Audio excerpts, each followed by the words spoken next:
যুদ্ধের মাঝেই ইউক্রেনের নতুন সংকট, রাশিয়ার বিরুদ্ধে নয়, এবার নিজেদের সরকারের সিদ্ধান্তের বিরুদ্ধেই রাস্তায় নেমেছে হাজারো মানুষ।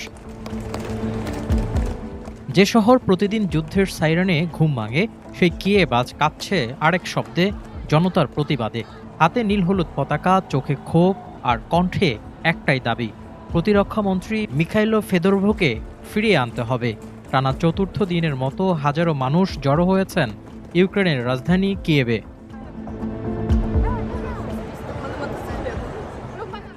ফেদোরভ শুধু একজন মন্ত্রী নন, তিনি ছিলেন ইউক্রেনের ড্রোন ভিত্তিক যুদ্ধ কৌশলের অন্যতম স্থপতি। তাই তার বিদায়ে সবচেয়ে বেশি খুশি হয়েছে রাশিয়া, এমন দাবিও করছেন অনেকেই।